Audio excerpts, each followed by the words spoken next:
Here's my take. In the midst of the blizzard of last-minute tariff threats and trade deals, we're losing sight of the big story here. A seismic shift is taking place in world affairs. The United States, the creator and upholder of the open global economy, now is imposing its highest average tariff rate in nearly a century, the highest of any major economy in the world.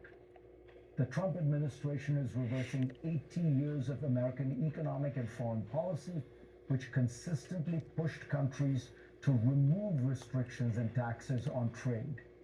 The effects of this policy revolution are not to be measured in today's stock prices, but rather in the kind of world that will emerge as a result.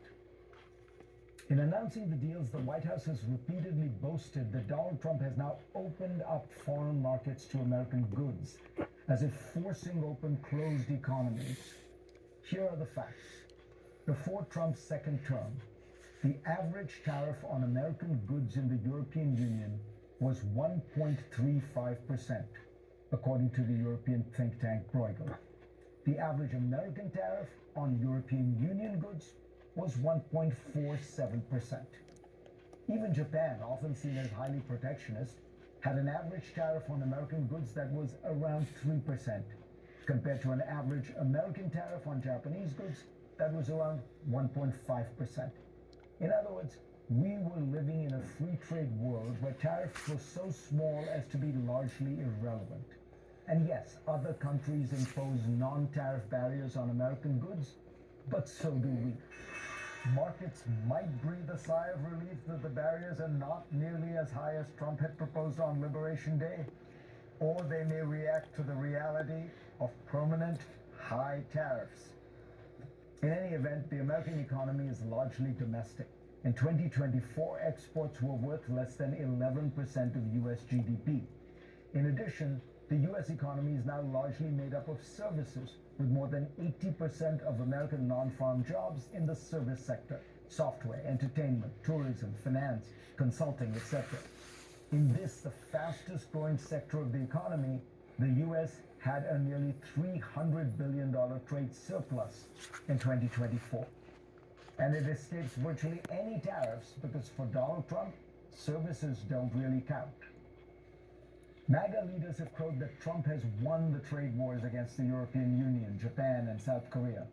And it's true that Donald Trump recognized that America has special leverage against those countries because of the size of its market, as well as the security it provides to its allies.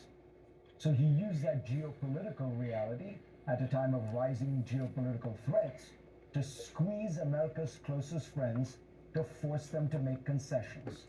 So tariffs on American goods in the EU will go from 1.35% to close to zero. But to view these small gains as great American victories misunderstands economics. No one wins a trade war.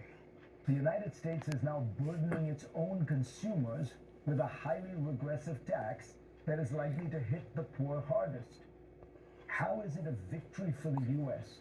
that low-income Americans will now pay a good bit more for food and clothes at places like Costco and Walmart?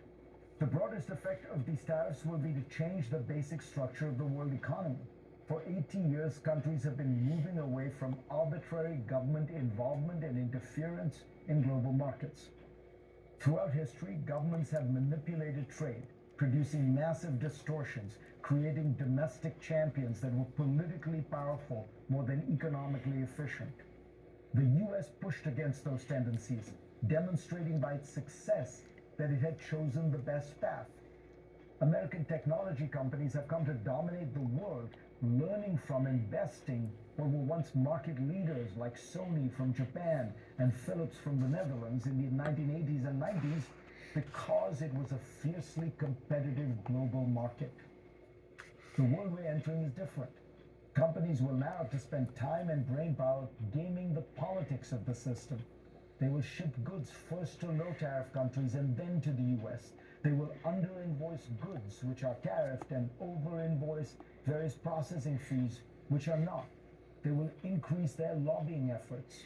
Already, America's best companies routinely go to Washington for exemptions, carve-outs and special favors. Businessmen who used to rail against taxes and regulations now cheer on as Trump's Washington dispenses favors and punishments. All governments love to have arbitrary power over the economy. It took 80 years of persistent American pressure to get them to yield to market forces so that civil society could gain ground against the state. The United States created a trading world in which countries had much to gain by staying at peace. It created an ecosystem in which liberal democracies were economically and geopolitically interdependent and intertwined. And now, America, the force that created this peaceful and prosperous world, is moving in the opposite direction. Go to CNN.com/Fareed for a link to my Washington Post column this week. And let's get started.